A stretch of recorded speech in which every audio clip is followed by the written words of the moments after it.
नमस्कार। पिछली बार हमने अनुच्छेद 87 पर बात की थी, राष्ट्रपति के अभिभाषण और संदेशों पर। हाँ, वो काफी महत्वपूर्ण चर्चा थी।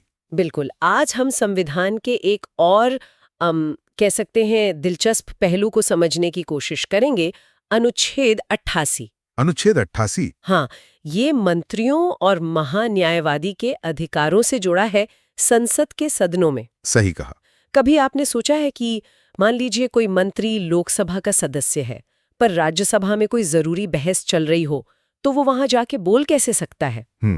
या फिर जो भारत के महान्यायवादी हैं, अटॉर्नी जनरल, वो तो किसी सदन के सदस्य ही नहीं होते, फिर भी संसद में अपनी बात रखते हैं। ये सब कैसे होता है? हाँ, ये सवाल कई लोगों के मन में आता है और इसका जवाब हमें मिलता है अनुच्छेद 88 में। तो आइए देखें कि ये अनुच्छेद कहता क्या है। मैं एक बार पढ़ देती हूँ इसे। प्रत्येक मंत्री और भारत के महान्यायवादी को ये अधिकार होगा कि वो संसद के किसी भी सदन में, सदनों की किसी संयुक्त बैठक में और संसद की किसी समिति में, जिसमें उसका नाम सदस्य के रूप में दिया गया है, बोले और उसकी कार्यवाहियों में अन्यथा भाग ले। किंतु इस अनुच्छेद के आधार पर वो मत देने का हकदार नहीं होगा। बिल्कुल। तो मतलब सीधे शब्दों में कहें तो सरकार का कोई भी मंत्री और अटॉर्नी जनरल, हाँ, ये लोग लोकसभा या राज्यसभा किसी भी सदन की कार्रवाई में जा सकते हैं, बोल सकते हैं, बहस में हिस्सा ले सकते हैं, किसी भी सदन में। हाँ, किसी भी सदन में। और अगर किसी पार्लियामेंट्री कमेटी में उनका नाम है सदस्य के तौर पर, हाँ, तो वहां भी भाग ले सकते हैं। लेकिन वोटिंग का क्या? वहीं पर ये क्लॉज आता है, मत देने का हकदार नहीं होगा। मतलब मंत्री वोट सिर्फ उसी सदन में दे सकता है जिसका वो सदस्य है। अगर लोकसभा का सदस्य है तो लोकसभा में, राज्यसभा का है तो राज्यसभा में। और महान्यायवादी? वो तो सदस्य होते ही नहीं। वहां भी सवाल है। सही। तो महान्यायवादी क्योंकि किसी सदन के सदस्य नहीं हैं, उन्हें संसद में कहीं भी, मतलब किसी भी सदन में या जॉइंट सिटिंग में वोट देने का अधिकार नहीं है। अच्छा। वो सिर्फ बोल सकते हैं, चर्चा में भाग ले सकते हैं, सरकार का पक्ष रख सकते हैं। अच्छा। और जो रेट है उसमें भी ज्यादा फर्क नहीं आया। मतलब जुम्मे को याद है जब मैं छोटा था तो उस टाइम पे जो भी रेट था उससे शायद 15 या 20 रुपए कुछ ऊपर नीचे हुआ होगा। अगर अपनी ड्रिंक भी लाने जा रहे हो, कुछ खाने के लिए भी जा रहे हो, आपको स्टेज पूरा बाकायदा दिख रहा है। You are not missing any part of the concert. हाँ बिल्कुल, भले ही वो किसी एक ही सदन के सदस्य क्यों ना हो।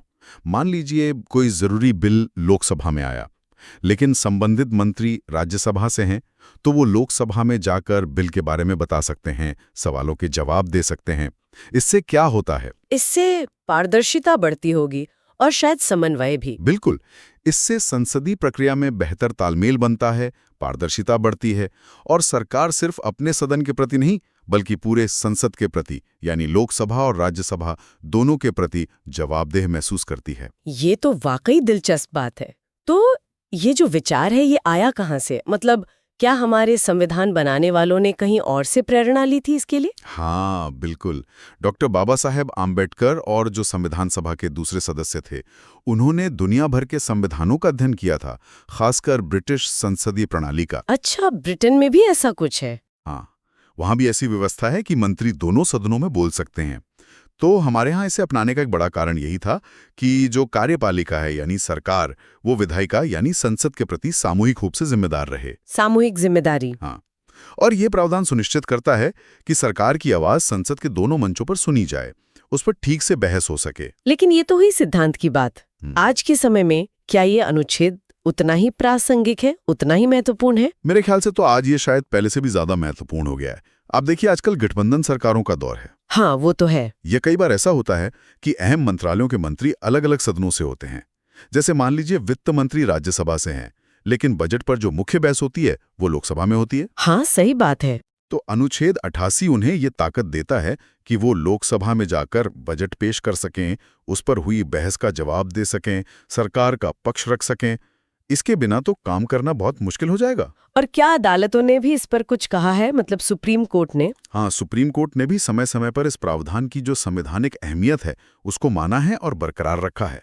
ये संसदीय कामकाज को सुचारू बनाने के लिए, मतलब स्मूथ फंक्शनिंग के लिए बहुत जरूरी है। तो अगर हम पूरी बात को समेटें तो अनुच्छेद 88 मंत्रियों और अटॉर्नी जनरल को संसद में बोलने, बहस करने, समितियों में भाग लेने का एक व्यापक अधिकार तो देता है। हाँ, व्यापक अधिकार देता है। लेकिन वोटिंग का अधिकार बहुत साफ तौर पर सिर्फ सदन की सदस्यता से ही जोड़ता है। एकदम सही कहा आपने। ये एक बहुत ही सोचा समझा संतुलन है।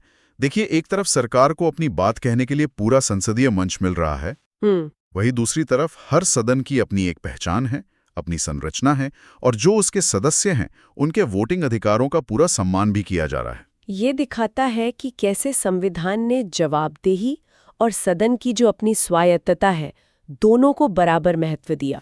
बिल्कुल, ये संसदीय लोकतंत्र की जो कार्यप्रणाली है उसका एक बहुत अहम पहलू है।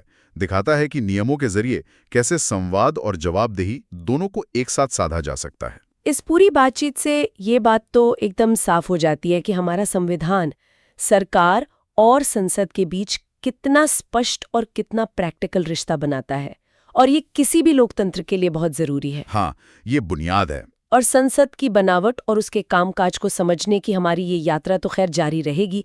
अगली बार शायद हम अनुच्छेद 89 को देखेंगे, जो राज्यसभा के सभापति और उपसभापति की भूमिकाओं पर है। हाँ, वो भी एक महत्वपूर्ण विषय है। बिल्कुल, लेकिन आज के लिए एक सवाल श्रोताओं के लिए छोड़ जाते हैं।